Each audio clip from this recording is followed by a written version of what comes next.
never even seen you before, and I'm just watching you look down or look set up, and I get it. I promise you, we're gonna try and make sure that this stuff is pretty much together. Uh, Alrighty, I'm just trying to get stuff started. So we got YouTube on. Thank you everybody who's on YouTube.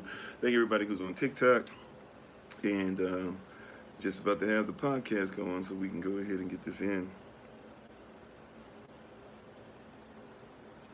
I'm trying to set up meeting with folk too. We didn't get as much of a response, but looks like we're starting to get response for some folk. So trying to change some things around to make sure that everything's going to be there, and seeing what I got to do. Well, anyways, it might take a minute for the podcast to show up. So anyways, we're thankful for you guys being on. Appreciate it. May the words of my mouth and the meditation of my heart be acceptable in Yahweh's sight. He is our strength and our Redeemer, and it's in His name, which is His authority, that we pray, praise, proclaim, project, and protect today's message. Aman. Shalom to everybody. Bonjour. Je m'appelle Kofi. Ça va? Hola, mi nombre es Kofi. ¿Cómo está? Namaste. Ni hao. Habari. Jambo. Mi bini Kofi. Nina Farah Kukutana Nuwewe. Shalom. Shabbat Shalom. Anai Kofi. Hopefully you guys are doing well. Thank you for being on. We appreciate it. Thank you for your presence. Thank you for your patience as we were trying to get this set up together. So, how's everybody doing? Still waiting for the podcast to respond. There we go. All right, excellent.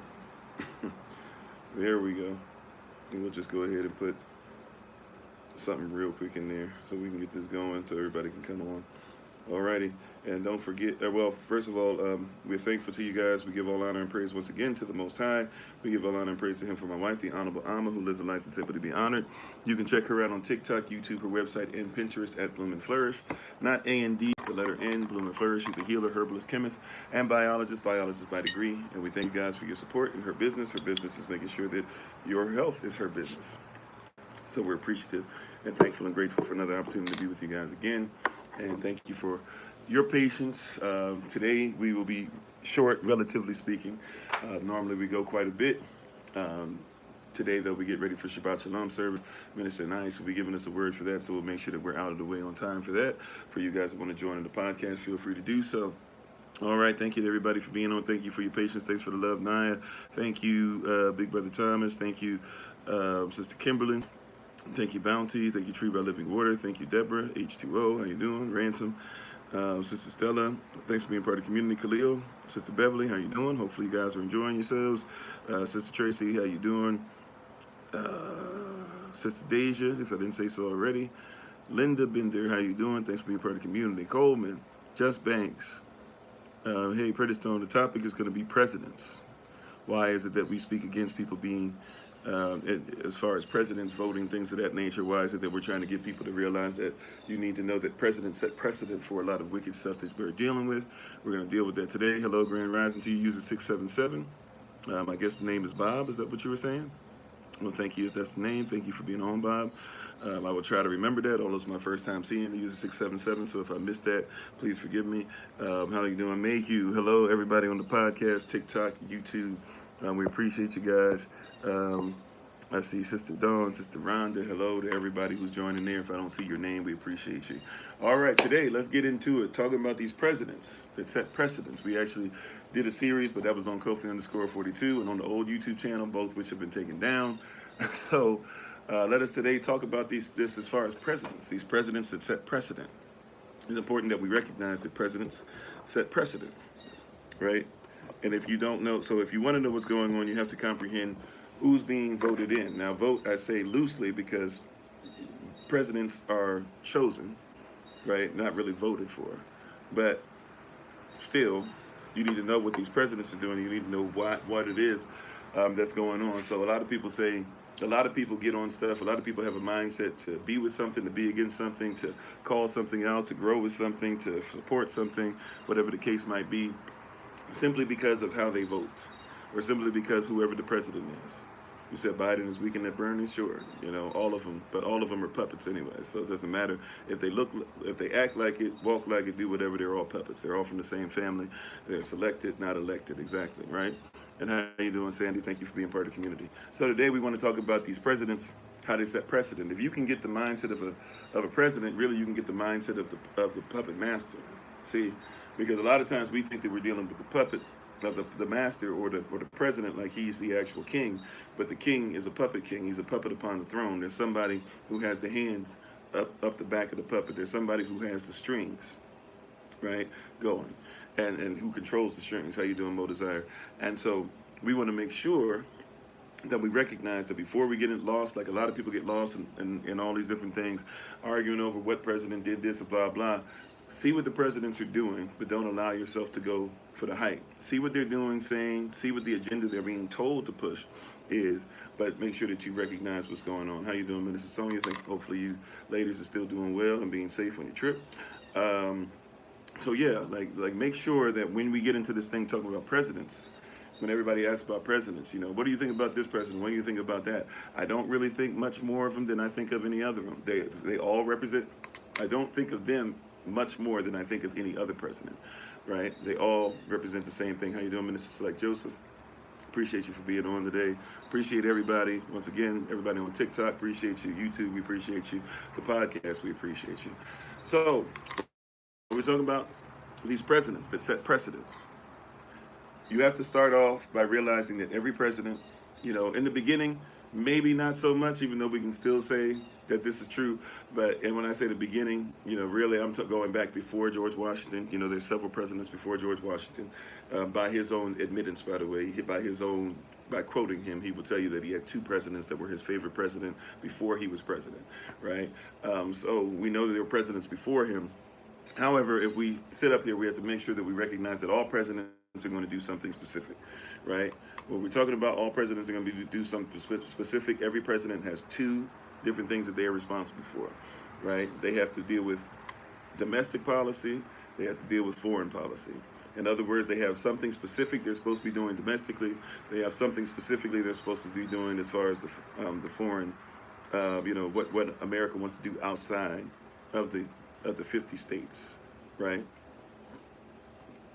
You said you're 53 voted one time in life? Okay, cool. So you probably see that, see where we're going and things like that, right? So we have to recognize what presidents do. We have to recognize that there's no president that is really on the side of the people. There's really no president that's on the side of anybody's religiosity. There's really no president that's on the side of anybody's, anybody's will. There's really not a president that's here trying to make sure that everybody's taken care of. The president's trying to get voted in twice, right? Voted in twice. I use that term loosely because we got to admit, right? If you got something like an electoral college, right, you have to admit that you're not really choosing presidents. I know that's what we've been told, but that's not the truth. Thanks for being part of the community, LaFleur. So we know that we're dealing with what? Presidents that set precedents. What is the precedents that these presidents are setting? And by the way, before we go too much deeper, let's go ahead and make this very plain. No, I'm not. So let's go ahead and make this very plain. All right, you ready? Let's make this extremely plain. What is the definition of capitalism? Some of you who listen constantly, you already know where we're headed. But once again, what is the definition of capitalism? How you doing? What, you can't see me? John Cena? All righty, Grand Rising, how you doing? You said, me too, I'm 48, I've only voted once. Never made sense to you. Okay, amen. So, what is the definition of capitalism? Hey, we got to ask the question. We got to make sure we're in line, because a lot of people are going to get lost in this conversation. We're going to get lost in these things. We're going to get lost arguing canonical viewpoint. We're going to get lost if we don't make sure that the foundation of this is correct, right? How you doing, royalties? Thanks for being part of the community. It's a system by capitalists, rule of the masses, okay? Amen. Yep, it's a system by capitalists, rule over the masses, of course.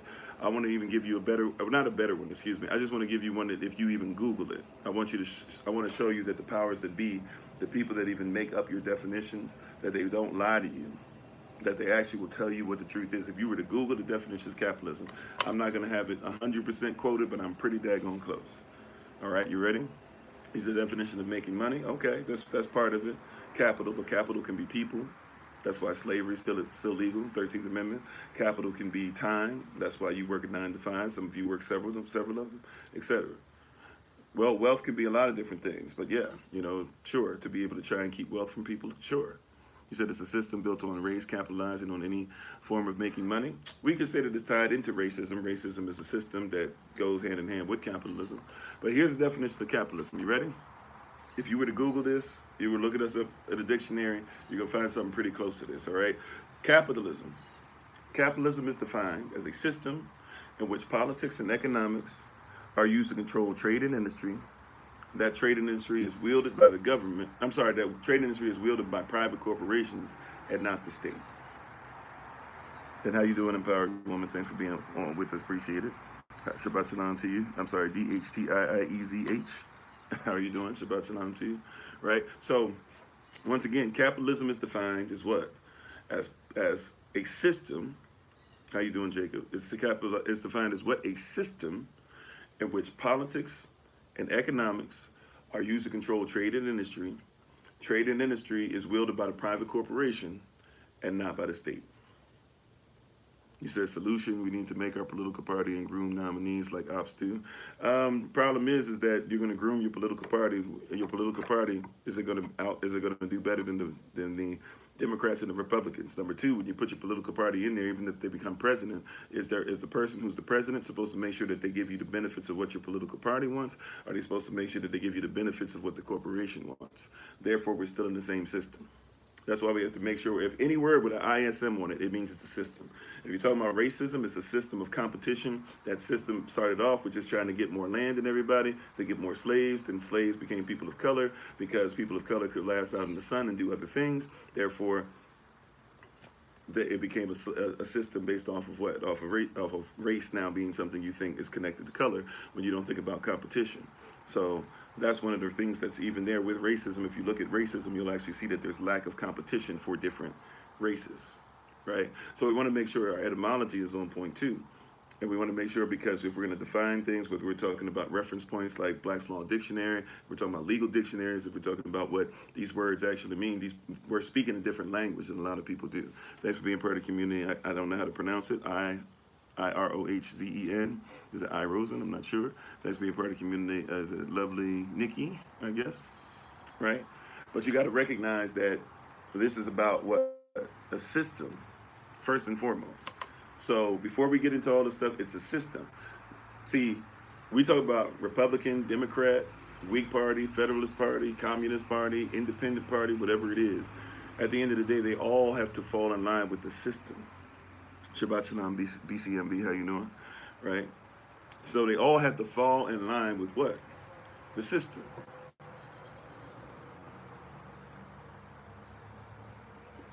How you doing, Jake? Thanks for being part of the community. They all have to fall in line with the system. You can try and make it. That's why the Democratic Party was the KKK party, and then they switched over to not be in it, but they're still controlling you. The Republican Party were the ones that used to say, hey, we're with you and your lives matter, and we need to be against the wickedness of the KKK and all that stuff. Now they're the ones who giving you KKK and alt-right rhetoric. It's easy to switch and us miss the switch because we're so busy talking about the other stuff and not realizing it's a system. How you doing, Mrs. Phoenix? Thanks for being part of the community. That's why everybody, no matter what your position is on abortion, that's the real reason why everybody got frustrated about abortion.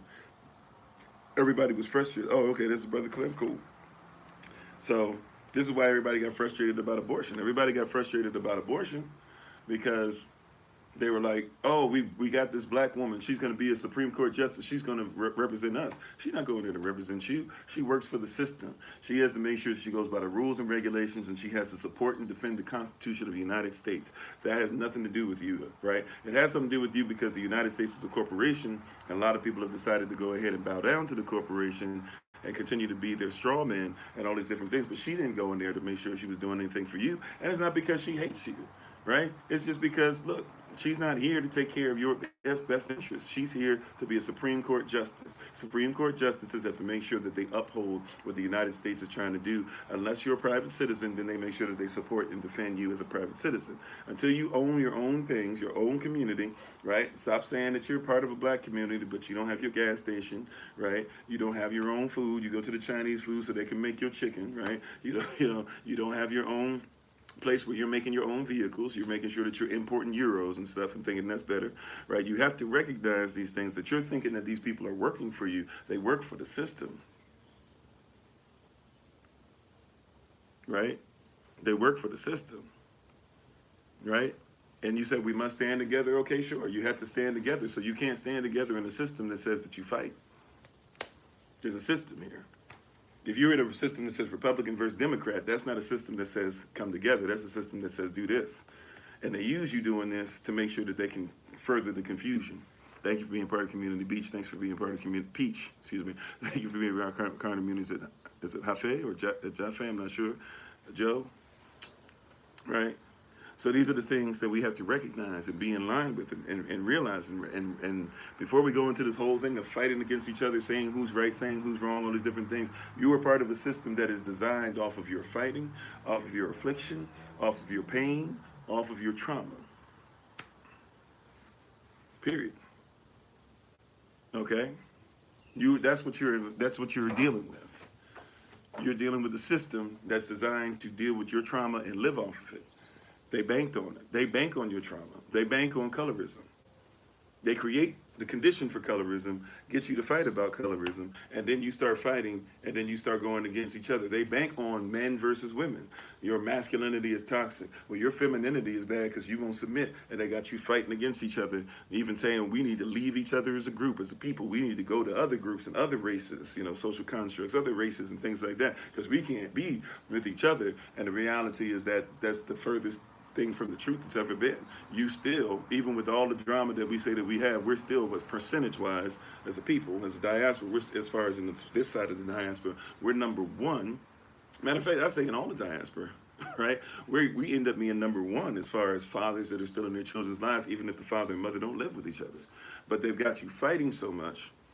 And so now, because of all these things that are loose, now you're dealing with presidents, and you don't even realize that all these presidents are doing is just setting the bar for the corporation. The corporation needs you to fight. The corporation needs you to be against each other. Have you ever thought to yourself, I was watching something from a 3-star general, some TED Talk, yesterday, I believe, and he was talking about how the number one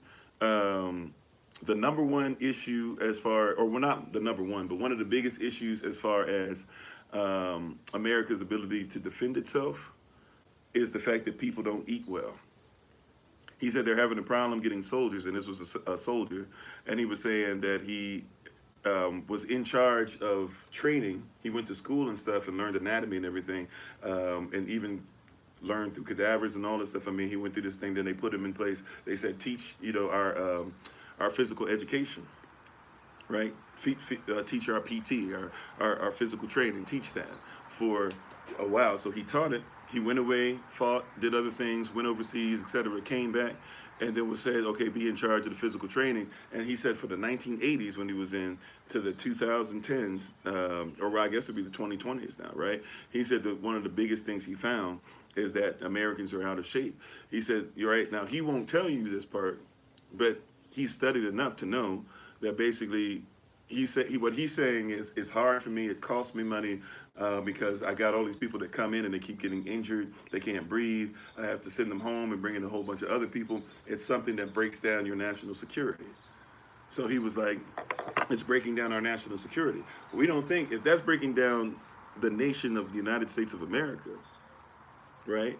And your physical appetite, right? So if that's breaking down the United States of America, what do you think that's doing to the diaspora? If he's saying we can't get soldiers the way we need to, right? Because they come in and they can't, like he said, they can't pass simple stuff. He said in 5 states, he did the research. This is coming from somebody, 3-star general, who's supposed to be over the training for America. He said that in the United States of America right now, there are only 5 states that still require physical education to be part of a child's learning, right? Remember when you were in school, you used to have PE? He said there's only 5 states. We talk about the arts being taken out. They don't even do PE anymore in school.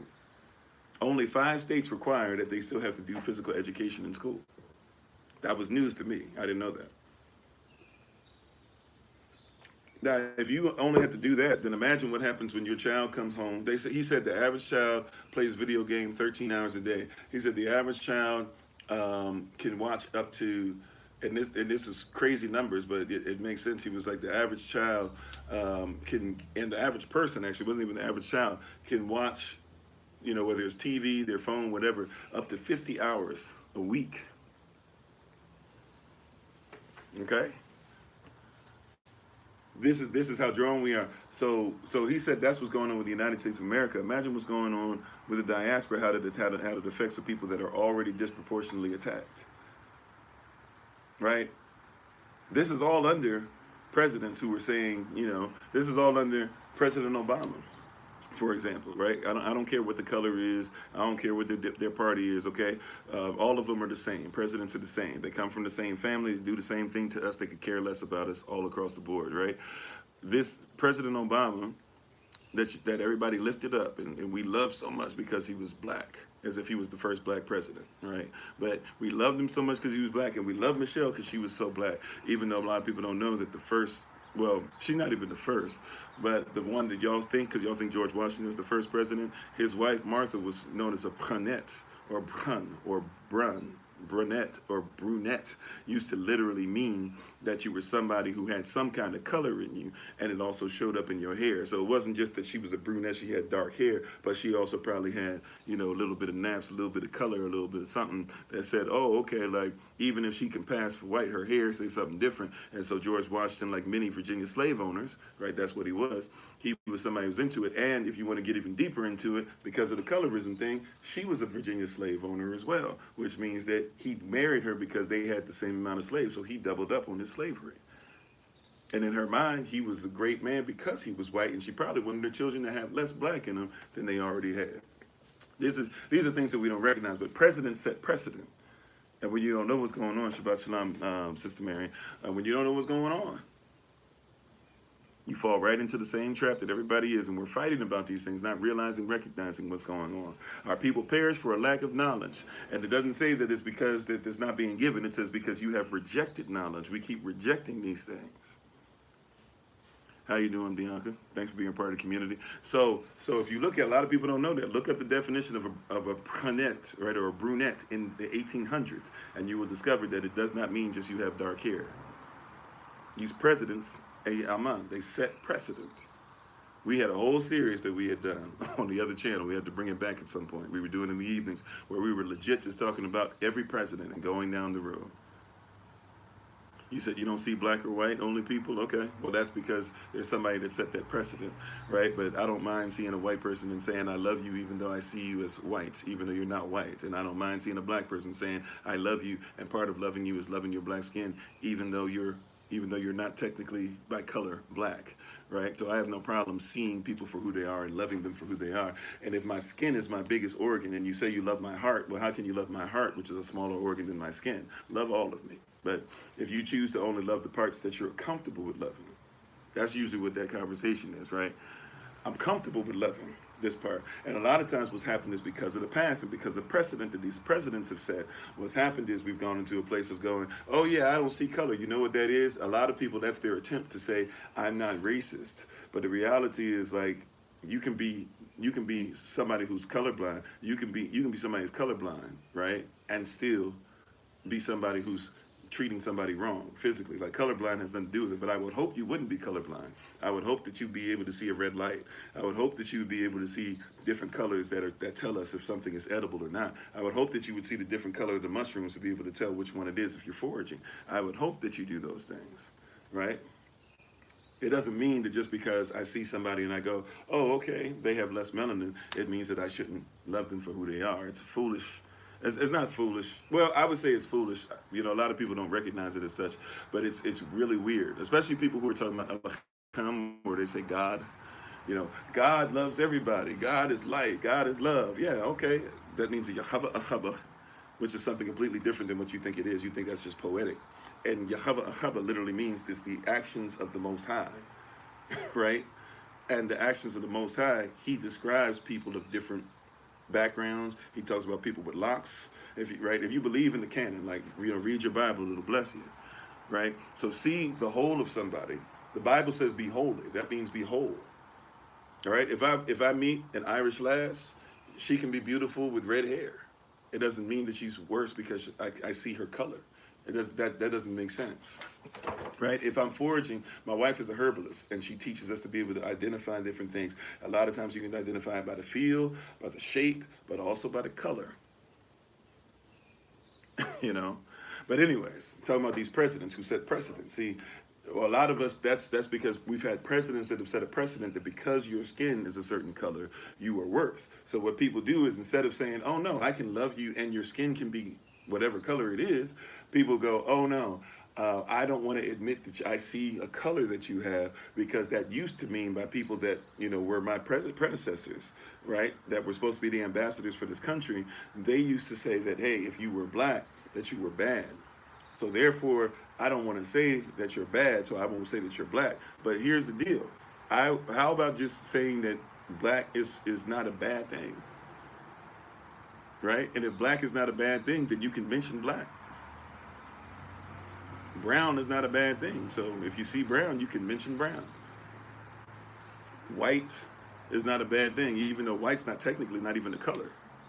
It didn't become a color until there started being stuff like White Man's Burden, Manifest Destiny, the Doctrine of Discovery. Until those things, white wasn't even a color. White just meant clear. It meant something bright. It meant something translucent. It meant something you could see through. Right? Nobody was using that term until somebody said, we're going to tell you, really, the Pope, same person that did the Doctrine of Discovery, 1453 to 1452 to 1493, something like that. 1493 was when it finally became official doctrine after they sent Christopher Columbus over to get slaves, after he had said that he was going to go to the land of Azeroth in 1491 after they defeated the Moors. So that's the reason why. That's the precedent that's been set. But we think as black as being bad. You know why? Because you guys think George Washington's your first president. So if you look at George Washington, right? George Washington basically says what? George Washington says, hey, these black folk, they deserve to be slaves. For y'all who think he's your first president, they set precedent. Matter of fact, this is how much precedent was set. This is why we have to be honest about it. This is why people are afraid. Look, I don't send my child to school because I don't trust schools anyway. So before somebody tells me about, oh, we hate this and blah, blah, I know a lot of people don't want certain truths to be taught in school, especially during slavery, because they think that we're going to tell all white people they're evil, which is not true, right? You should recognize that there are a lot of white people who have helped black people throughout history, right? But since people think that George Washington is the first president, let me help you to see how presidents set precedent. The first 4 out of 5 presidents, would you be surprised if I told you? You shouldn't be, right? But we don't think about it this way. Would you be surprised if the first 4 out of 5 presidents were all Virginia slave owners? If you started George Washington, he's not really. But would that surprise you?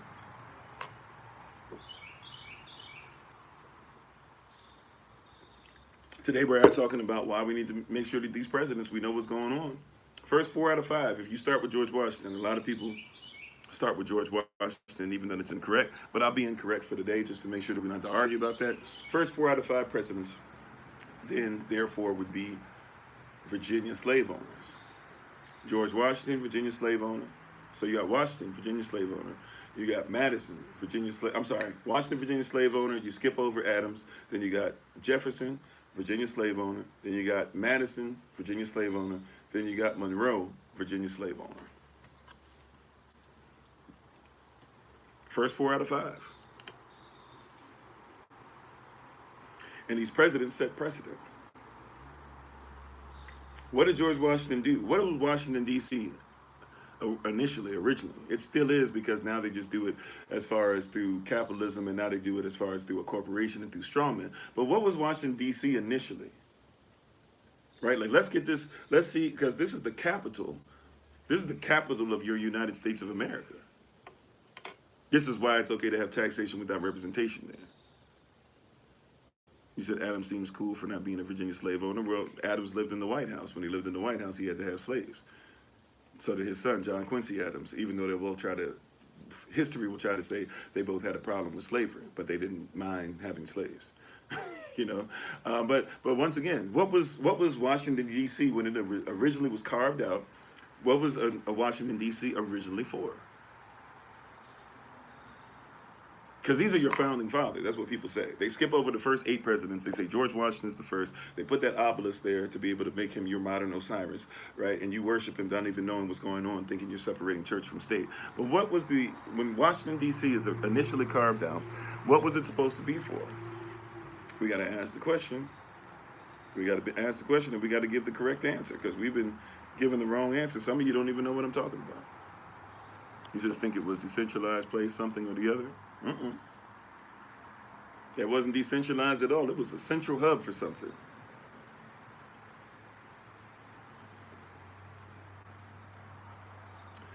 Washington, D.C., exactly, was initially a plantation.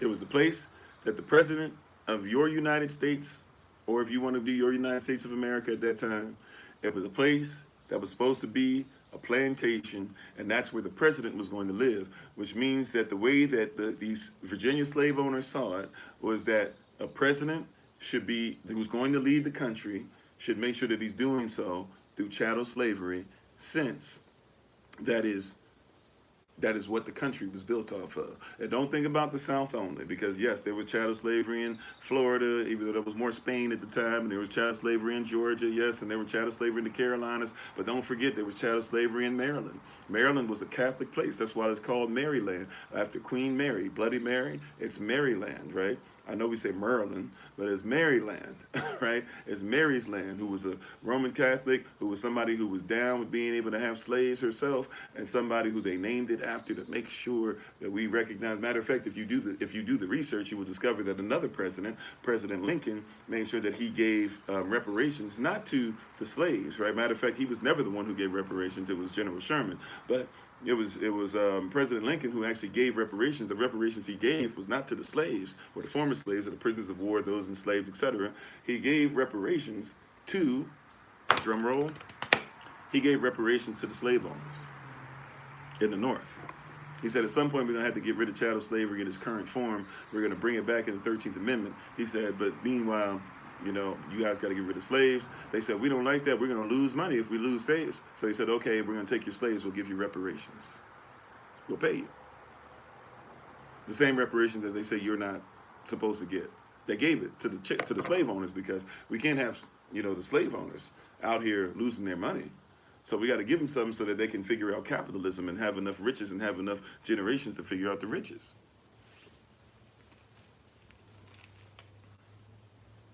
The funny thing is, if you look at what made America, it's astonishing that we're still running under modern. I'm sorry, I couldn't catch the rest. So yeah, that makes sense. That's like what they'd have to do with guns, okay? So what's up with the weird American guy doing African role play? Well, if you knew about me, you know that I'm Shwi. you know that I'm Yashda. You would know that I'm Kirit. You would know that I'm Kush. And just because I'm somebody who lived a lot of his life in the United States of America doesn't mean that I'm American. If you want to go off the Cherokee side of me, then I'd be American, because the original definition of an American is a copper-colored person indigenous to the Americas. It wasn't until the Boston Tea Party where they put on blackface, put on paints, put on the headdresses that they took off for the people that they scalped, and then they said, we're the Americans now. That's when the definition of American changed. So either way, you kind of got to get your story together, right? No, I'm American if you're talking about native, sure, right? But as far as this, I'm a non-citizen national. So even on paper, I'm not the same as what you think I am. I don't have to live by your standard. I choose not to. I choose not to be a slave. I choose not to be in debt. I choose to make sure I have a W-8-D-E-N. If you know what any of that stuff means, it means you and I are not the same. And if you're going to fight for that, we're definitely not the same. Right? Thank you for the love. Appreciate it, right? But we don't know these things, right? So somebody comes on and tries to say all these different things, right? But that's somebody who has a mentality where they're okay with being owned, right? And when somebody like that is owned, they act like somebody who's owned. And thank you for the love. Appreciate it. Thank you to the moderators. Appreciate you. So where was I at?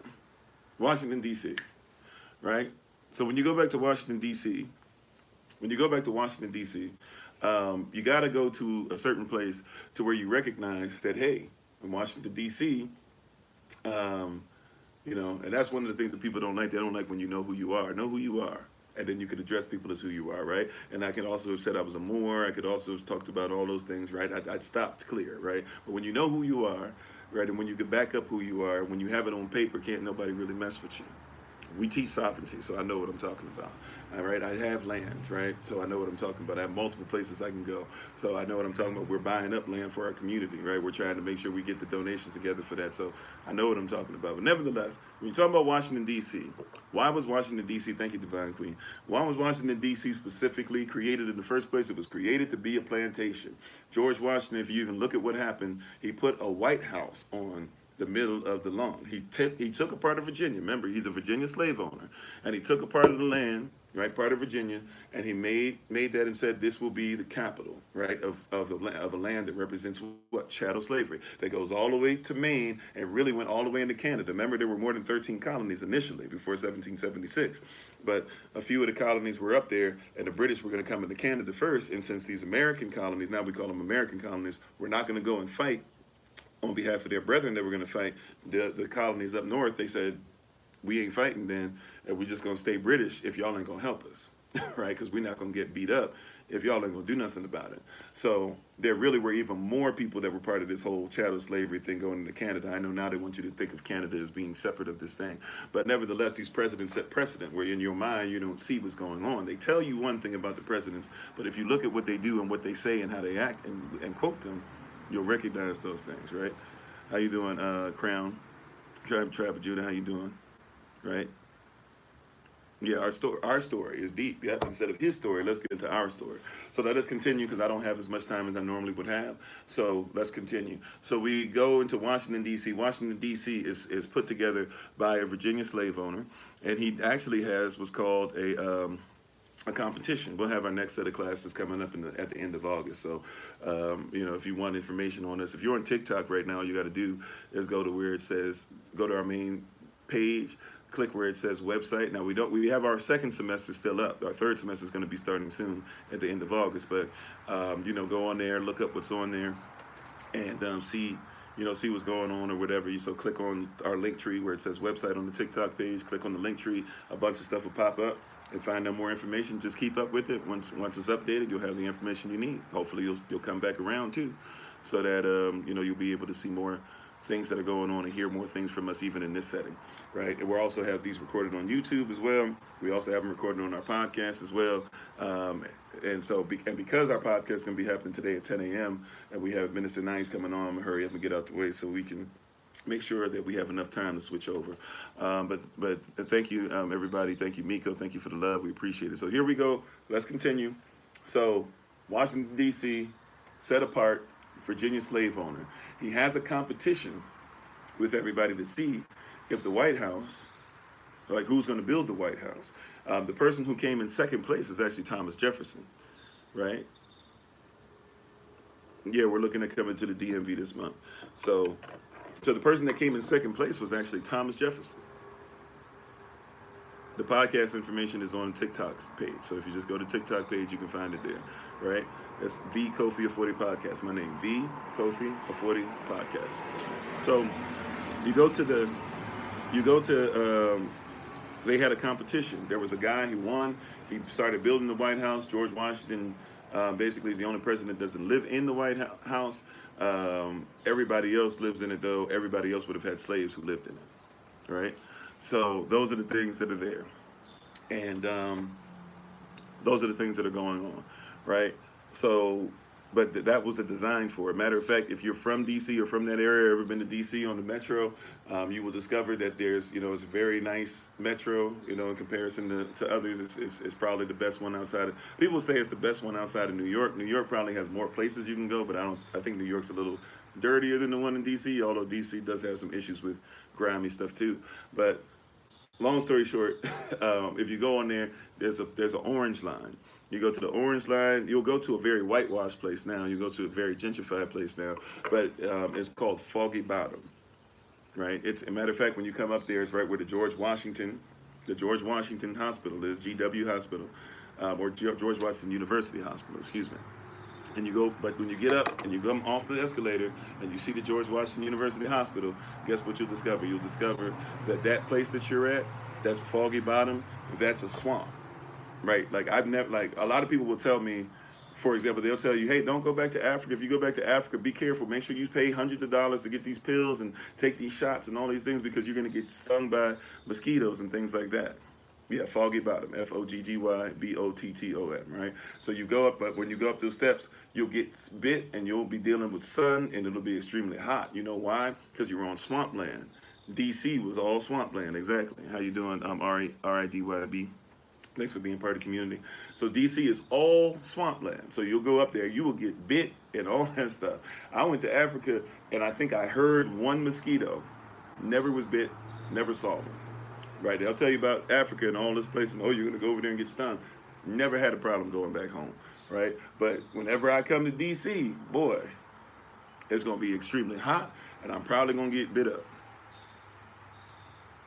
You said George Washington was against slavery? He was a slave owner.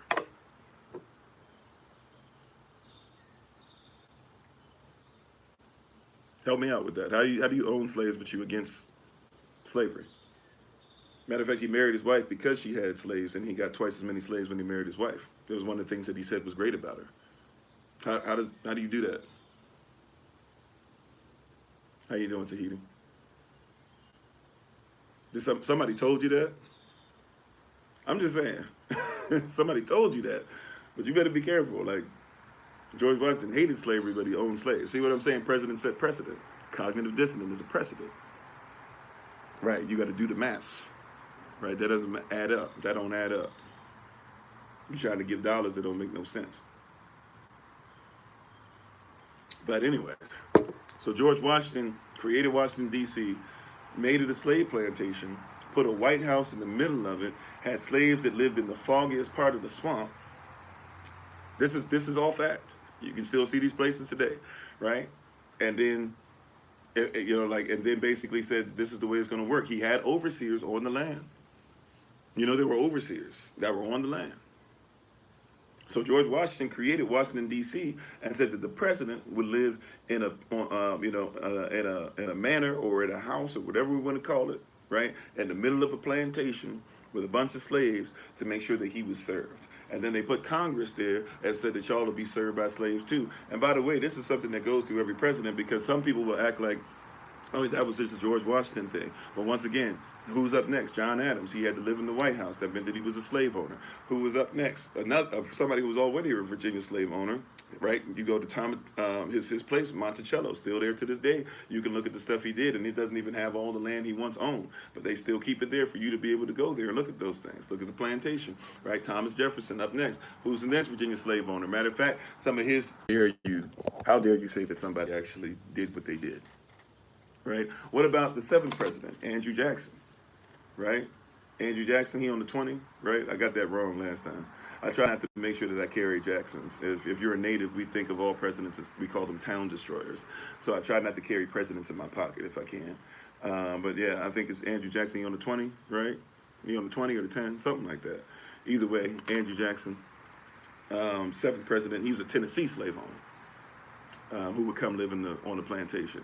The eighth president, Martin Van Buren, he was a New York slave owner. He's the only slave owner and only president who set precedent who spoke a foreign language as his first language. He was Dutch, Deutsch, like the Pennsylvania Deutsch. He was Dutch, he was Deutsch. So he spoke another language. So we can keep on going. James Taylor, we can talk about Taylor, we can talk about Polk, we can talk about, it was Melungeon. And when he lived as a child, he tells you outright that it was legal for him to be treated as a slave. Why? Because his daddy was white and his mama was a black native and she was a black African. He was Melungeon. But he escaped that, said that he drank the Kool-Aid, tried to make sure that he was able to pass, right, which he couldn't.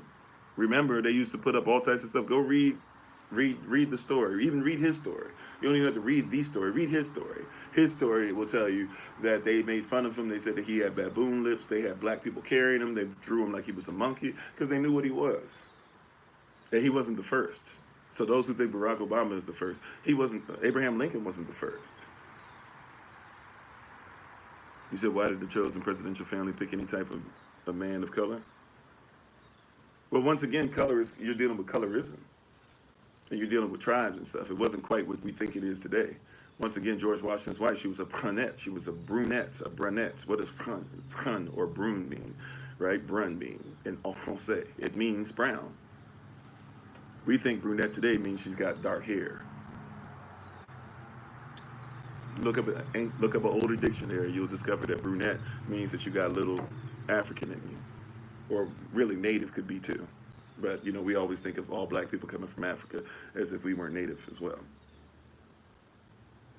Right, but it's not even about this. It's about control of the family. When you really get it, like you'll comprehend. There's some people, not all skin folk is kinfolk. There's some people that look just like, that are black, whatever color you want to call them, and they still treat people wrong. Right? They still treat people wrong.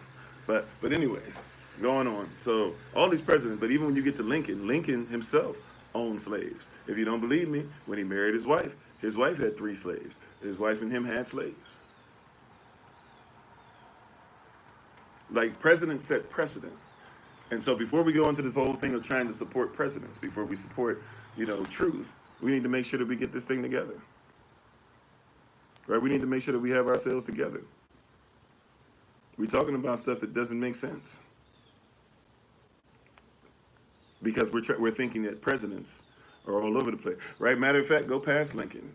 The person that's going to, the 17th president, once Lincoln gets shot, Andrew Johnson. Andrew Johnson is a slave owner. He was from the South. Lincoln got him to try and see if he could bridge the gap once everything was over with the Civil War or whatever. He put him as the South. So once Lincoln was killed, and Lincoln was killed not because of stuff, because he in the 13th Amendment, Lincoln helped to get chattel slavery, and Lincoln had said before he even became president, he was going to work tirelessly to make sure that black people were not going to be on top in any way, shape, or form because he believed the black race to be bad. He had a Sambo spear, right?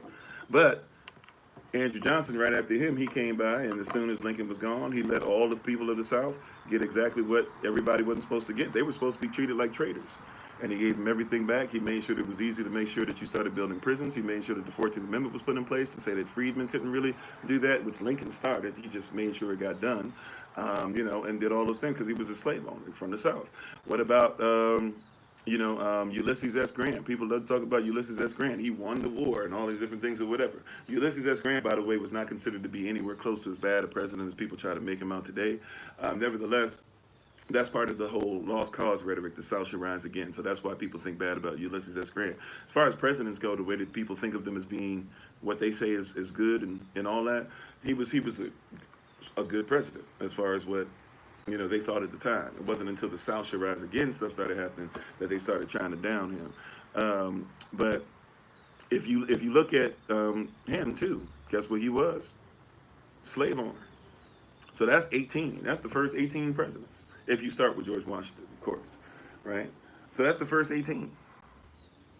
If we look at the first 18 presidents, then we have to say that they are what? They are slave owners. These presidents set precedent. Right? Go into Theodore Roosevelt, right? Matter of fact, see, this is why you got to know about town destroyers. In Native community, we call them town destroyers.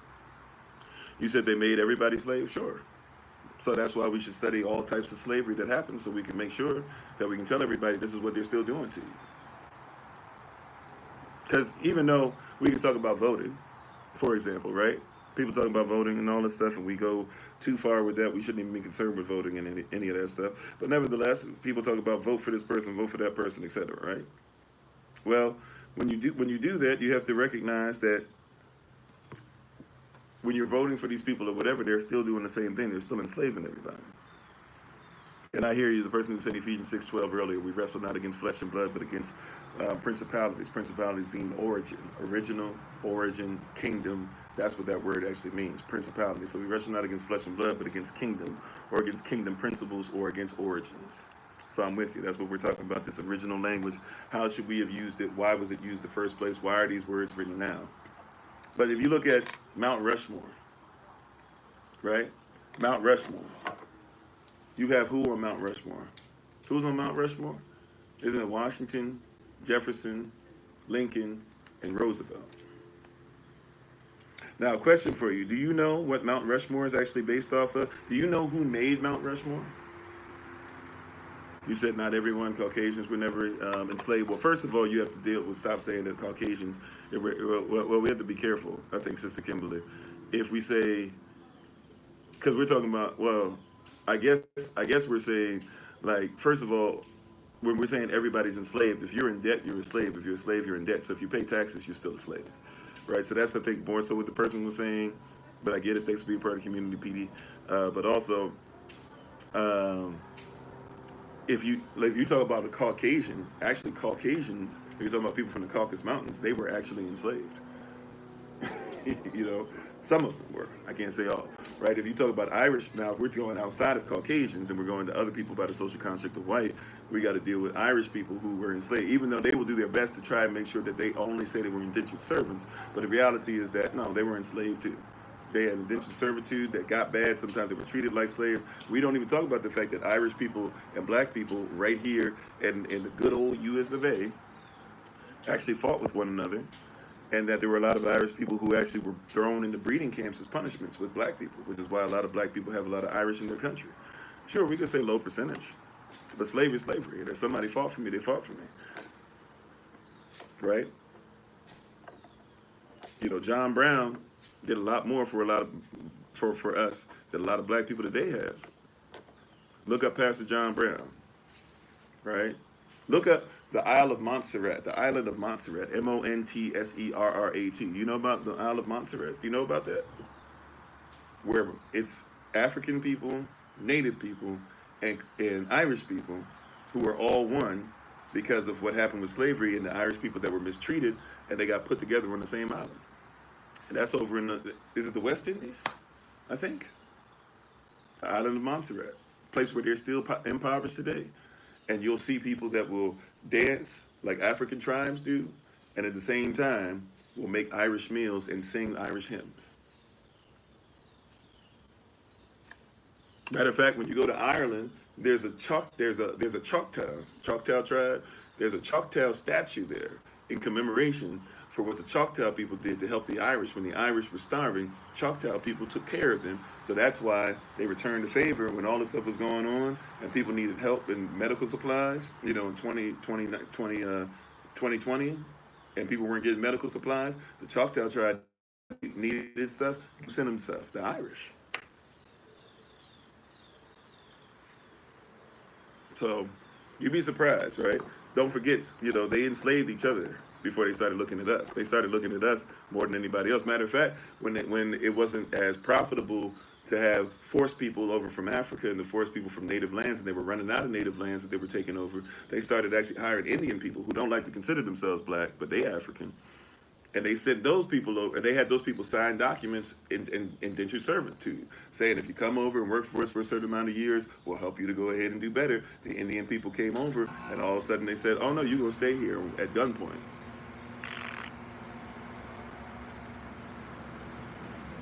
What is this? I've never once in my life seen this. I've never seen that before. My phone just went out. Are you serious? Wow. My phone literally just went out. I've never seen that before. It went like pink and everything and just went out. It looks like it's about to turn on. I hope it does. That's wild. I have never seen that before. I have never in my life seen that before. Somebody didn't like what we were talking about, I guess. I've never seen that happen to my phone before, any way, shape, or form. Now it's saying there's no internet connection. Okay. Wow. Wow. I've never seen that before. We'll see what happens. Yeah, sorry, y'all. My phone literally just turned off. It had like pink pixels that popped up and then just turned off. I've never seen that before. We've had people like kick us off and stuff like that before. I've never once seen that before. You said overheated? I don't know, because if it overheats, it usually just tells me it's about to overheat. It's a little warm, but it ain't hot. But anyways, wow.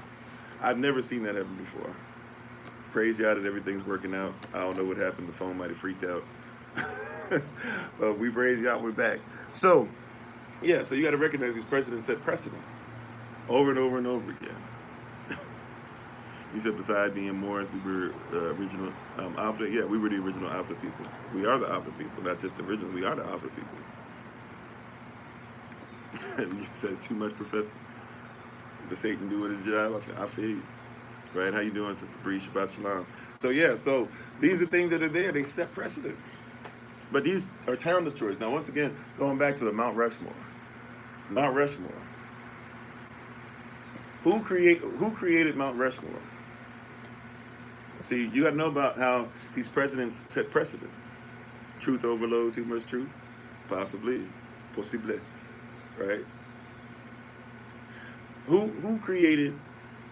I don't even know the name, but if you know what the person, because you can study what I'm about to say. But if you look up who created Mount Rushmore, would you be surprised if I were to tell you that the same person that made Mount Rushmore for this union is the same person that made a different version of Mount Rushmore? You call it Stone Mountain, and that he made that for the Confederacy. Did you know that? So that's why I say you got to get past this Republican, Democrat, South should rise again, North is better. It's the same people. The person who was hired to make sure that the Confederacy had Stone Mountain is the same person who was hired to make sure that you have the Mount Rushmore. Both of them are people that took land from the native people and enslaved African people. And really, if you want to get to a place of really talking about true Taino, Omekshi, all this stuff, it's the same people.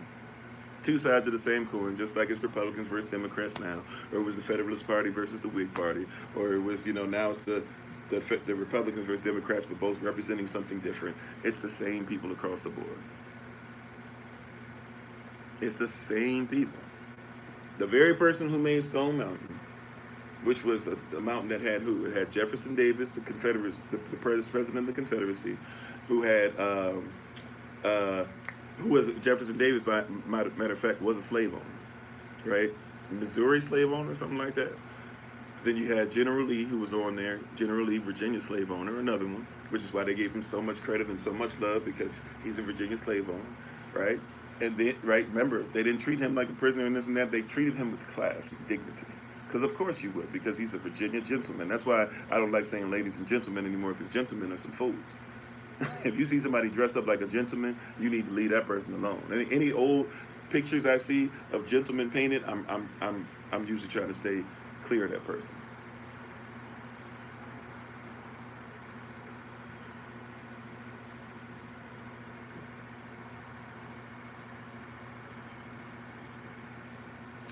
The signal thing today, boy.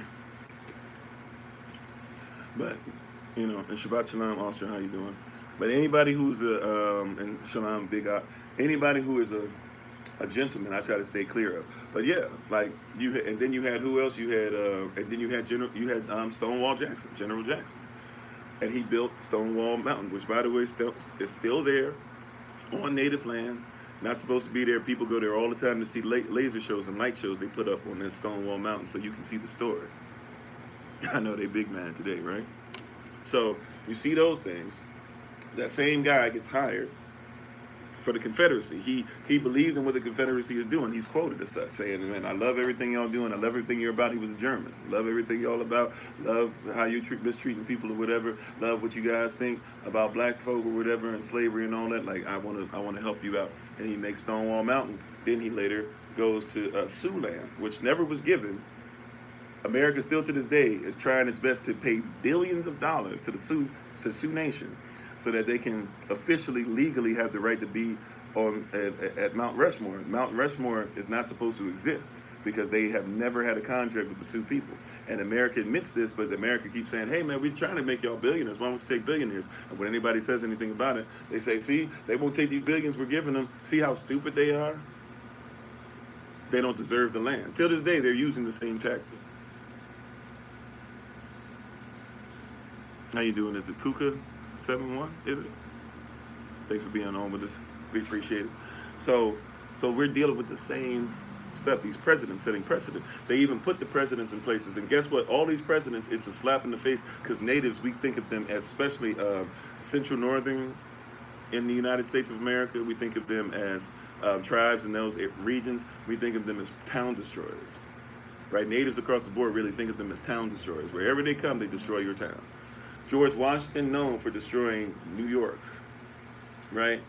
What you now call New York, that used to be native land, of course, and all those people were killed. And he was so busy killing them that that's one of the reasons why he didn't win the war as soon as he did. He won, but he should have won sooner. But he was busy fighting natives instead of fighting the British. And he had black slaves fighting with them when the black slaves started doing real well. And people started suggesting, hey, maybe you should promise them freedom. Even if you're going to lie about it, you should at least promise it to them. And he said, no, I don't want slaves to think that they deserve anything. So he sent all the slaves back. That's why it took him so long to win. So if he had just not been so into slavery, it's possible that they would have won the war a lot sooner. But it was less important to win the war than it was to make sure that black people were slaves and black natives were killed. Right? Town destroyer. Who else is up on there? Thomas Jefferson. Thomas Jefferson, somebody who was a slave owner, obviously, and not only that, was somebody who was making up school systems, was literally writing decrees and writing down to people and telling people that black people were stupid, they were slow, they were ugly, they were hairy, they were smelly, all these different things, even though he was having babies with them, right? But saying that, hey, but that was his way of dealing with his cognitive dissonance, that, hey, these aren't really people, right? Remember, Monroe's going to come later on, and Madison are going to come later on and help to make sure that we're part of that three-fifths compromise. So, we weren't really people. And by the way, three-fifths compromise, just as a real quick part, because people don't know how presidents set precedent. So you think that three-fifths compromise means that you're three-fifths of a human being. That is absolutely incorrect. Anybody who thinks, I'm here to tell you, anybody who thinks that the three-fifths compromise means you're three-fifths of a human being, you are wrong. Three-fifths compromise is for property. Property are not human beings. So you were 0% of a human being. The way three-fifths compromise worked was that you had the North and the South, right? The North and the South trying to get together. The North is trying, even though they have slaves, they're trying to phase out slavery and keep the people oppressed, but they want to do it through capitalism. The South is trying to make sure that they do it strictly through chattel slavery only. They care less about capitalism because we only need a few people who have capital. That means only a few rich white men are going to have all the money. Everybody else can kick rocks. Okay? So you have the North and the South. When you look up at the North had, kind of sort of they made it up because they were also starting to get territory across the place. Virginia used to be Virginia and West Virginia, North Carolina, South Carolina used to be one, etc. Right? So these places also were starting to get places across the West, so they have more land. So they came up with a compromise that said, okay, we'll pay 2/3 of the taxes. You guys can pay. I'm sorry, we'll pay 60%, 3/5 of the taxes. You guys can pay 2/5 of the taxes. Problem comes up though when the North looks and they say, well, you guys don't count your slaves. We count our slaves. When we do taxes, why don't you count your slaves? And they say, well, we don't count slaves. They had to find a way to make sure they save their money. It's about that capital, even though they weren't into capitalism. So they said, you know what? We'll go ahead and say, hey, these slaves, they're not people anyways. We don't treat them like people. They're not people. So why would we pay taxes on them? They're like, well, if they're property, you still got to pay taxes on them. So they said, okay, we'll pay property. We'll pay tax for property, but we're not going to pay tax for them as if they're human beings. So they were able to save money. So since you are 0% of a human being, you fell into the three-fifths compromise. So you're not 3/5 of a human being according to the Constitution. You were 0%. Just got to make sure we get that straight, right? So let's keep on going. So we talked about Washington on Mount Rushmore. We talked about Jefferson on Mount Rushmore. Next you got Lincoln on Mount Rushmore. Do you know that Lincoln is actually responsible for more deaths of natives than anybody else? As far as being the person in charge. Did you know that? Did you know that the same day that the Emancipation Proclamation was signed, he was killing off the Lakota people? Some estimates say it was only 400 or so. Only 400. And you know why they were killed off? He killed them off because they on purpose set them up. They basically had a white guy who sent one of his cows into their land. They, who were starving at the time, killed the cow, right? Or one of them killed the cow or something like that. Then all of a sudden, this white guy comes looking for his cow, said, where's my cow at? You guys did this, I want blood. And they're like, well, look, we'll pay you, even though we don't have money, we'll pay you, or we'll work for you, we'll do something. He says, no, I want blood. The United States of America comes and backs him up, says, we want blood. This is all during war. This is all during war with the South. They're trying to make sure they're still killing off natives. Lincoln was killing off natives in California while the war in the South was going on. So people don't recognize that. That's how much into town destroying, killing off black natives they were. Anybody that was native, we got to get rid of you, right? That was part of the agenda. So they finally set up this thing to where they, like, all the natives there, the Lakota people are like, look, man, take us, all of us. They say, who did it? All the men step up and say, we did. So they were going to kill, you know, thousands of them. But then the Emancipation Proclamation was getting ready to happen. So you couldn't have a headline the same day that the Emancipation Proclamation was about to happen that said, yo, all these natives were killed. So they dwindled it down to a number that they thought people wouldn't care about. They said, we'll just kill off about 360 of the Lakota, and I think it was like, or Dakota, and like 40 of the Lakota, or maybe it was vice versa. I think I had it right. And they killed them off, ended up taking the Dakota land, North Dakota, South Dakota, and a couple of other states too, in all honesty.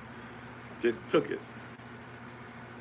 Same day, the Emancipation Proclamation, and you think that the Emancipation Proclamation was freeing the slaves. The Emancipation Proclamation said, no, you can stop being slaves for them, and you can be slaves under capitalism and be in debt under us, and you will still be second-class citizens, but you won't have to be in chains. So we took off one form of slavery and did another, and people celebrated it while we were killing off natives. Lincoln killed off more natives than anybody else did. But we think the Confederate statues need to come down. Lincoln's, if you want to take down the Confederate statue, take down that George Washington monument, that Jefferson monument, that Lincoln monument. Oh, and don't forget the fourth person on there, that Roosevelt monument that's out there too. Now, you got to look a little more for that Roosevelt monument if you're in D.C., but you'll find it.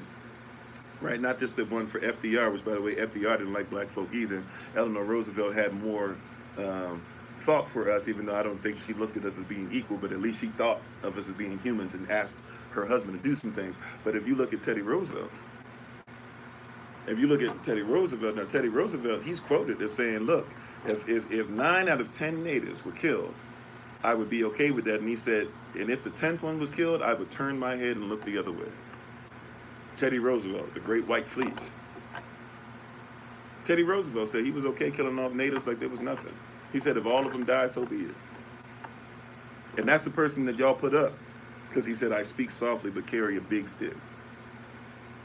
You said you think Lincoln could spare troops in a massive war over a cow dispute? I know Lincoln did. This stuff is typed up. If the president makes a decree like that, or if the president, you know, if he's saying that something's okay to do, he got to get permission to that. If the commander-in-chief gives permission to that, he got to write it out. I just wrote what he said. I just read what he wrote. And I listened to my people. My people said he did it. So I believed them over the United States of America. Every time. Right? Yeah, he could definitely spare it, because he did. Just like Washington should have been fighting the British, but he spared troops to make sure he was killing off natives in New York. They weren't even fighting against him. He just said, we got to get rid of them. Right? 1776, though, Independence Day. For who? And it's not just that, because these presidents set precedents. When Thomas Jefferson, because Thomas Jefferson wasn't around when the Constitution was written, by the way, so he didn't write that for people who think he wrote that. But when he was around for the Declaration of Independence and stuff, they put language in there. They put language in there to tell you what was going on. Thanks for being part of the community, TC. They told you what was going on. What did they tell you was going on? They said that this is about, making sure that we take care of the savage and the bond. Who's the bond? See, now we can get into the story of the same thing that we're doing to us, they do to everybody. Because on your birth certificate, everybody got a birth certificate nowadays, unfortunately. And that now, if you know how to use it, it's fortunate, right? But if you don't, it's unfortunate that you have one, because you're bond. You don't even realize it, that you're a bond, right? But you had bonds. They said that we deal with bond and the free. They said that we're dealing with the savage, sauvage. Sauvage en français, it means wild. It means you're not civilized. Uncivilized, if you look up that word, it just means that you don't fit into somebody's culture. So anybody who doesn't fit into white people's culture at that time, and we still use it today, right? But anybody who doesn't fit into the white culture, white man's burden, manifest destiny, doctrine of discovery, lost cause rhetoric, the list goes on and on. When you don't fit into that, what do they say? They say that you are wild. They say that you are savage. They say that you don't deserve it. Now, everybody who gets a birth certificate, you have a bond, right? You are the bond, matter of fact, right? Your straw man, technically, is the bond. But they say you are the bond, and your parents signed off on it, so you basically learn to agree with what your parents signed off on, because they didn't know any better either. You are the bond, and what happens? You are the bond, and therefore there's a. I'm sorry, excuse me, I'm saying it wrong. You are the stock. Excuse me. You the stock. And you as the stock, there's a bond around the outside of the birth certificate. That's the same thing that they did when they sold you in New York. Same New York that they were killing off natives. That's what they were doing. Oh yeah, stock exchange. That's where the stock exchange came from. You were the stock, and there's the bond. One of the biggest graveyards, one of the biggest grave sites for black slaves in the United States of America is at Wall Street. You can go see it today. You have to just know where to go. You have to know who to ask. But it's actually supposed to be something that anybody in America can go look at for free. You were considered to be stock. Why? Because you were chattel. Chattel. Chattel is stock. Livestock. Exactly. Livestock. So they were selling you over there. And they had a wall, right? Wall Street. They had a wall. And on one side of the wall was where they were even burying some of the bodies. And when somebody died over there, they would only allow like 2-3 people, possibly a slave or two, to go over and to be able to watch somebody die, because they realized that slaves weren't going to work that well if they didn't get a chance to at least say bye to their family, or somebody could at least go to the funeral. And they built some things on top of it, yeah, but you can go see it.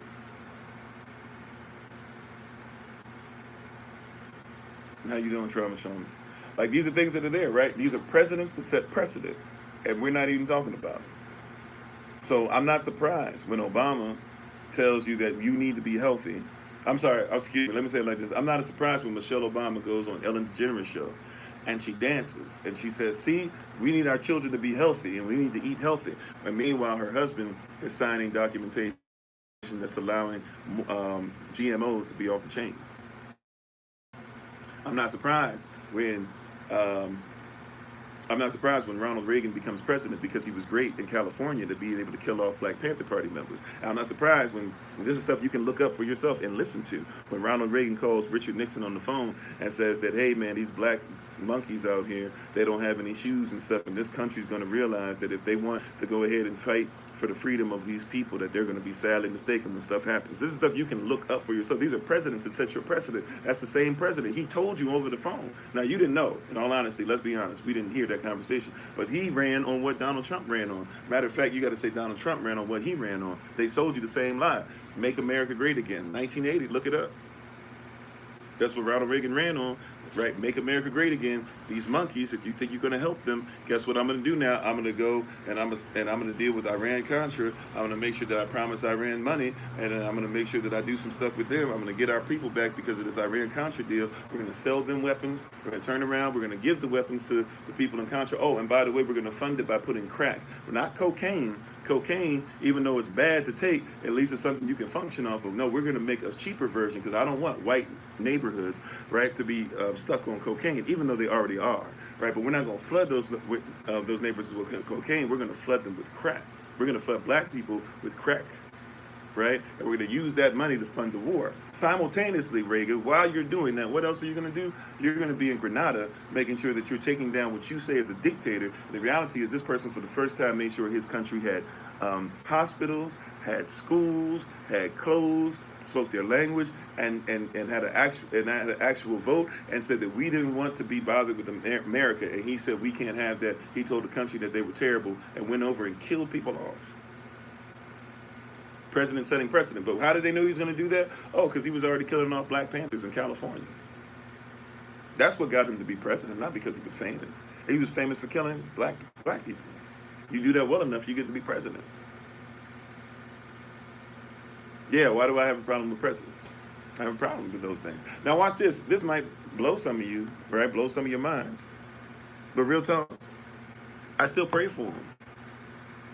I just don't pray for evil. I pray and I ask the Most High, hey, please help them get their heart together, because if they don't, what they think that they're getting away with now, they ain't getting away with at some point.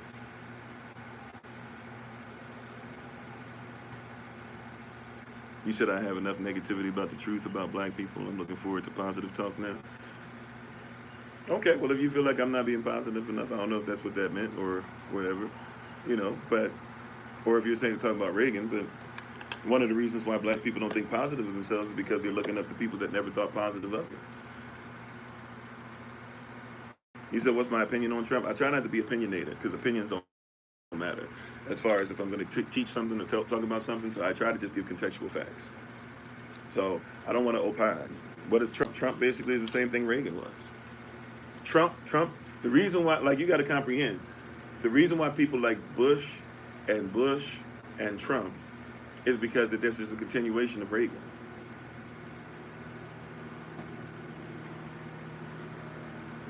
Right? And I'm saying all these things at the end of the day. I'm trying to get you to go away from these presidents because these presidents set a precedent that says that we are down. We got to come up. We got to think of ourselves as higher and greater. We have to comprehend that we do greater things, that we are marvelous, that we're majestic, that we're fearfully, wonderfully made, like that we should be thinking about equity, that we should be thinking about land, that we should not separate ourselves. Like the goal of this, is to make sure that you comprehend. While you're talking about Biden, Biden never once knocked on your door and said, "What do you need?" Right? Trump never knocked on your door. Obama never. Bush never. Clinton never. Matter of fact, Clinton, while people were calling him the first black president, I know some of y'all were. I was little, I wasn't little, but I was high school. Well, yeah, he was president for me from elementary school. What I guess it'd be like fourth, fifth grade or something, all the way through to my graduating high school, right? But I remember people sitting up there telling us, "Oh yeah, he the first black president." No, he's not. No, he's not. Like Lincoln was black. Even if you don't want to go before Washington, because you got black presidents before Washington, but Lincoln was black. So was Eisenhower. Look at his mama. Look at Eisenhower's mama one day. Do some research. Look up Eisenhower's mama. See what she looked like. Right? She's a brunette, you would call her. But she passed. She passed for white. And Eisenhower never told anybody that. But she passed for white. But we have to start thinking of ourselves past these presidencies. People talk about, like, for example, the Vietnam War. Do you know how sinister the Vietnam War is? You think that the Vietnam War started when you heard about the Vietnam War. Yeah, we were just talking about how Lincoln is Malungi, right? But the Vietnam War started way before the Vietnam War. Right? The Vietnam War is something that Eisenhower was into, and the Vietnam War is something Clinton was still dealing with, and Obama was still dealing with, and Trump was still dealing with, and I guess Biden is. I stopped paying attention, if I'll be honest with you. But they're still over there. There's still a fight going on. There's still a fight going on. Just because you don't see thousands of troops over there anymore doesn't mean there still ain't a fight. Shabbat Shalom, how you doing, Minister Nice? Well, how do you become sovereign? You got to make sure that you comprehend paperwork. You got to make sure you comprehend lifestyle. Sovereignty is not just on paper, by the way. Sovereignty is you eat your own food. Sovereignty is you get your own license plate. Sovereignty is that you don't depend on somebody else for your finances. At some point, you build a business. Sovereignty, true sovereignty, means that I'm separate from the system. Sovereignty is I get a W-8-BEN on my contract, so I don't worry about anything being taken out except for Social Security, and that's it. And then once you actually get part of a community that has land and can take care of its elderly, you can actually tell them to stop doing that too. Sovereignty is a bunch of different things. That's why we try to teach it in a manner we'll be more than likely bringing it back in our third semester, at the end of next month. But yeah, like we have a lot of people who are talking all these things that don't recognize what's going on, and we're talking about these presidents, and these presidents setting precedent, and a lot of people always asking, what do you think about this president and that president, and this and that or whatever.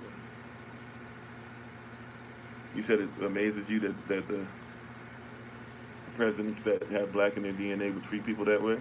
I wouldn't be amazed by that. That's Sambo. We would call that a house Negro, or back in the day, they would have called it a house N-word. Thanks for being part of the community.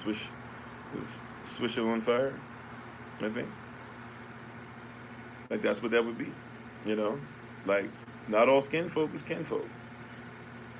You learn that, don't be surprised. Don't be surprised when some of these people that are wearing braids. You think they're wearing braids, they got their locks done and all that stuff. They're wearing certain clothes, and you go, oh, okay, they must be just as Afrocentric or just as much into the agenda, or they're wearing moccasins. You go, they're into the native, agenda just like I am. No. Like, it's in style to be woke, right? But to be woke is never in style. I'm gonna say that again. It's in style to be woke, but to be woke is never in style. That means you gotta get your hands dirty, right? You said not amazing. You have to be extra cruel to your own to prove the oppressors that are on board. Yep, that's called a boule, right? It's in style to be woke, right? But to be woke is never in style, right? That's why you got to be ready for hatred and stuff. You know, matter of fact, like think about certain things like this. Two of the people that they told you guys to hate, right? As we get ready to take our leave, because we got to get ready for the podcast. Thank you, Sister Cynthia. I appreciate that. Two people they told you to hate: Saddam Hussein, right? Saddam Hussein, and to hate Osama bin Laden. Question for you guys: did you know that America was friends with both of them?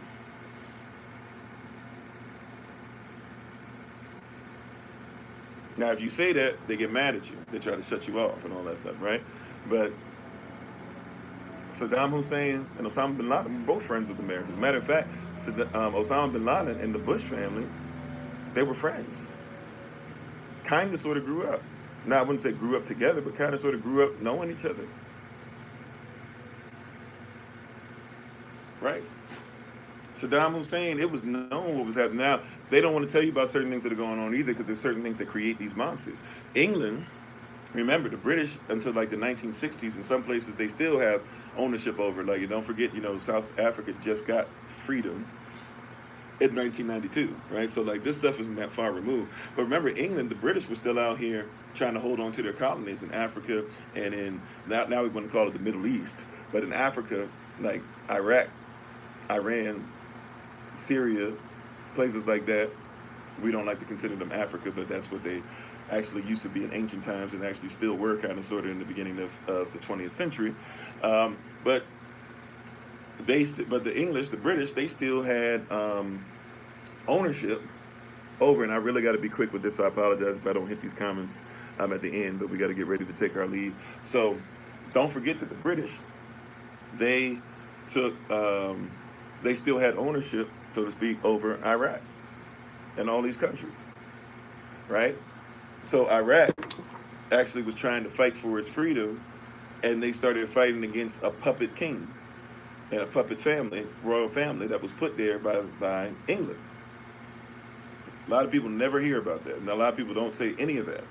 But that's actually what started, right? There was a chasm that was put there because the people that were over there, a lot of people were fighting against them, looking for freedom. We just go, Iraq is this evil place. No. England, you were there, right? I see you, England. I see you. I see you over there trying to act like Eurocentricity didn't make its way over there. Yeah, like you were the problem. So these people fought against the family. Saddam Hussein, who, if I be honest, like he had a bunch of issues. His father and his brother died before he was killed. His mother actually believed that she was carrying the devil inside of her. That's what she called him. She thought he was the devil and thought he was the reason why her husband and her son did. So she was already speaking death over his life because her husband and her son had died, and she figured it was because of him. He came out the womb or whatever. He was a street thug. And he was working for, I forget, is it the Bots Party or something like that? He was working for their party, their political party. And he was a street thug. He was supposed to try and kill the king and stuff.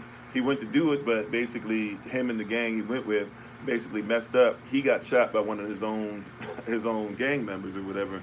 It was like a total failure. They tried to get back to the runaway car. They couldn't get to the runaway car because the guy who was supposed to be doing the car was like playing some board game, some game similar to chess or something like that somewhere else. So he couldn't even, so like everything was messed up, right?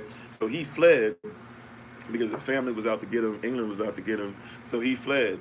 And once the political party, but the people he were affiliated with, the Bot Party, they eventually killed off this fake false king and his family like 4 years later. Once they did that, he came back, tried to get into politics, and basically like he worked for this guy who was pretty much like became a father figure to him. This guy was really ruthless and stuff, and so that was his life. He started putting together a gang that was really ruthless as well, and mostly hired his family so he could have some power. The next thing you know, the guy ended up becoming president. From there, he ends up ousting the president, and guess what? He started doing bad things from the jump. Nobody was saying anything about it, especially when he started going against Iran. He decided to fight against Iran. America, remember, before America started doing behind-the-scenes war stuff with Iran to go ahead and give us crack cocaine, America and Iran were beefing. So while America and Iran were beefing, because of the whole hostage situation, they were like, okay, the enemy of my enemy is my friend. And they just ignored they were kind of sort of already ignoring everything he was doing, but now they just started ignoring everything he did. Right? You fight in Iran, we got your back. And the gas, he was using not just poisonous gas, he was using gas that even Hitler himself would not use in battle. He was using gas that was odorless, that had no color, that you couldn't see. And he killed off a bunch of his people. It was like, if you've ever seen the bodies of Pompeii, I was watching some of this today, trying to make sure I had my stuff together for today.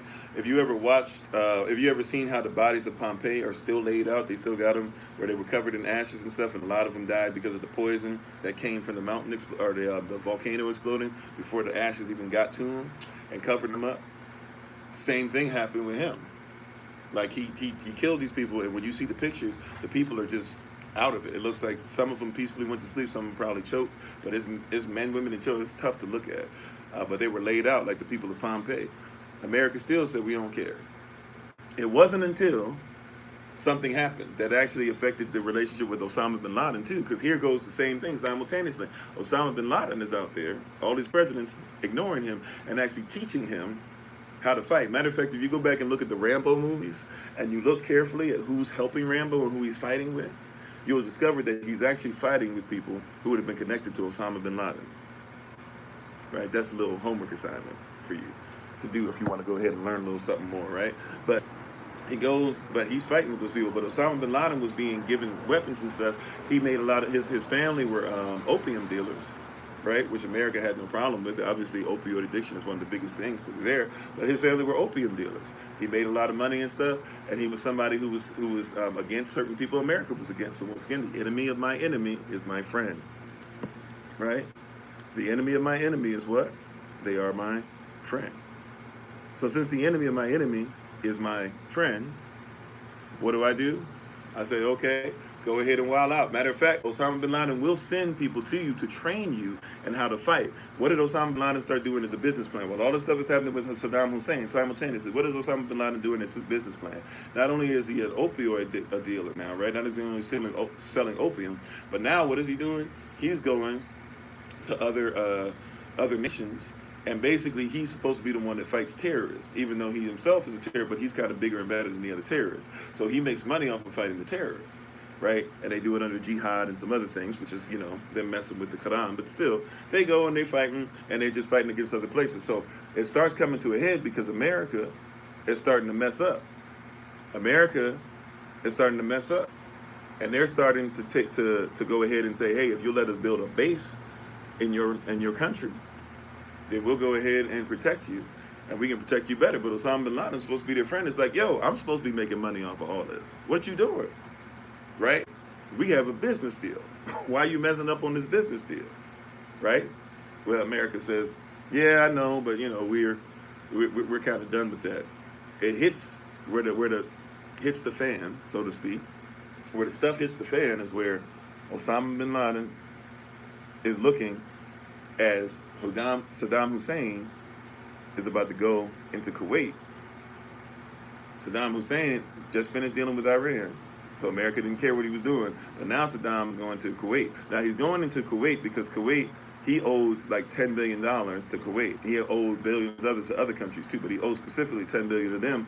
Kuwait was lowering their prices on oil, and so that Saddam's oil didn't cost as much, and therefore he wasn't able to make as much money.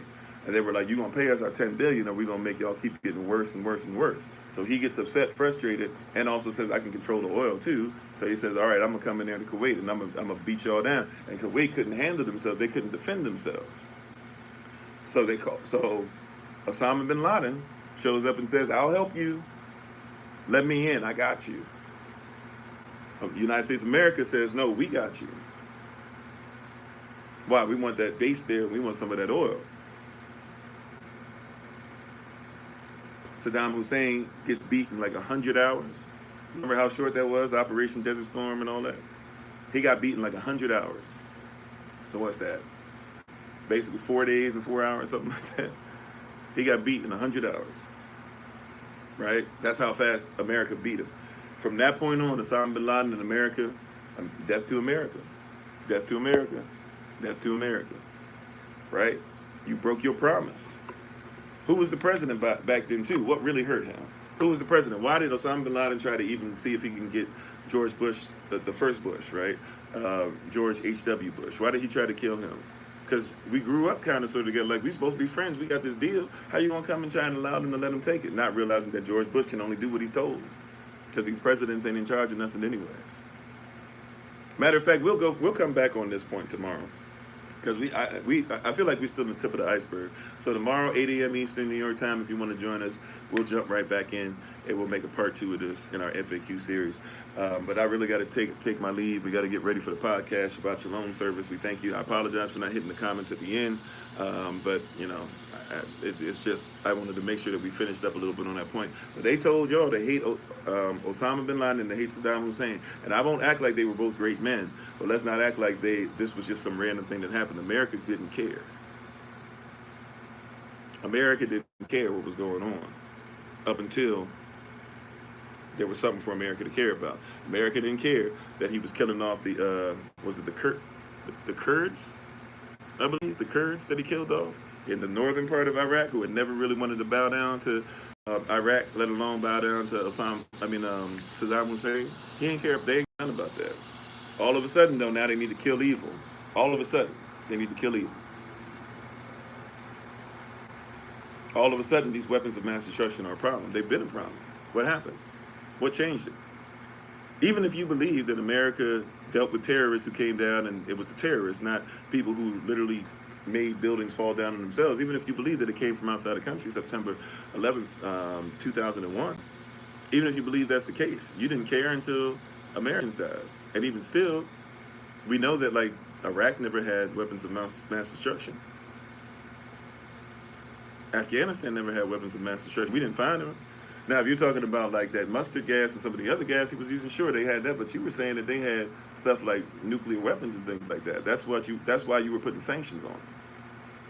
I'm old enough to remember that. Right? Anyways, though, we'll come and finish this up because we still didn't even, we just on the surface as far as these presidents. We might have to do 2 or 3 parts, who knows.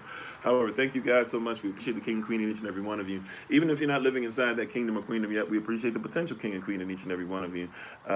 Please check out my wife once again, the Honorable Amma. You can check her on TikTok, YouTube, or website, and Pinterest at Bloom and Flourish. Not A&D, the letter N. Bloom and Flourish. She's a healer, herbalist, chemist, and biologist. Biologist by degree for those that need that extra oomph. She's somebody who her business is making sure that your health is her business, and she has many different tinctures or healing things for healing, as well as even teas, things of that nature. Also, too, she goes out and forages the stuff herself mostly. So this is actual stuff that she's legit growing herself, going to find it grows naturally, and putting it together from scratch for you all. If you'd like to be able to get more information about her, let me know, or you can let her know by going to Bloom and Flourish. Once again, not A&D, the letter N, Bloom and Flourish. We're going to get off here. We got a podcast coming up. If you want more information on the podcast, just simply look up. If you're on TikTok, look us up. If you're on YouTube, you have to maybe go back a couple videos, but look in the description box for the videos that we have, and you can find the information for that as well. You got to have the Podbean app if you want to join us live. If you want to listen later on, you can always just listen later on. But the Podbean app, Podbean. Please study this word. Don't just listen to it because I said it. Study it to see if it's true, and if it is, then find a way to make sure that you can work it and need not be ashamed, rightly dividing the word of truth by being able to hear it and simultaneously act upon it as well. And hopefully you're starting to see why you need to free yourself from the tyranny. We talk about tyrants. Free yourself from the tyranny of these presidents who set a precedent to say that you're absolutely nothing. All right. Thank you guys so much. We appreciate you. We're praying for you guys. We know that a lot of you guys are on the road traveling. Take care of yourselves. We probably will be going to do a little bit of visitation and stuff ourselves today. So pray for us as well. And hopefully you guys have a great day. Don't forget, right after the podcast, we're going to have our meeting right after. All right. So look for, if you haven't gotten the Google Calendar invite already, I'm going to double check to make sure that if we have your information, your email, that you'll get that Google Calendar invite, or you can text us to see if you can get the link for it on Zoom. Right after that, we're going to go into our YLP 83 meeting, which will be a brief meeting, but we just want to make sure everybody's on track as far as what's going on with it. Also, too, join us for the meeting so you can know about the popping popcorn thing, the thing we're doing to raise money for our land. So you can be a part of that. So please be a part of that. Make sure we have your info, though. I keep telling people, you can DM us, even if you don't want to go through the process of finding our information, finding the website, whatever, finding our email. DM us, right? Just DM us and we can send you the information, right? If you'd like to be part of what we're doing. And hopefully we can support what you're doing. You know, we're supporting each other's businesses, all types of things. So please make sure that, ma'am, sir, that you're part of a movement that's really to make sure that you have a place, the environment that you can be in the leadership that you've always supposed to have been in. That's our main goal, is to get you to be who you're called to be. Don't forget the affirmations, Romans 8:1, Romans 8:11, Romans 8:18, Romans 8:19, Romans 8:28. Those things being said, as always, as Pastor Kofi, Pastor Servant of Christ, we are always changing lives one mind at a time by being a voice of the voices and speaking the unspoken. Remember, the podcast will start at 10 a.m. Eastern New York time, so in about 15 minutes. Minister Anais will take over from there. Until the next time I have a chance to be before you all, please remember, as always, Yashda, that you are loved, you are necessary, you are majestic, you are fearfully and wonderfully made, and you, which is all of us working together, will be the reason why people who are in this system no longer have to be of it. Shabbat Shalom. Peace. Take care of yourselves. Bavakasha.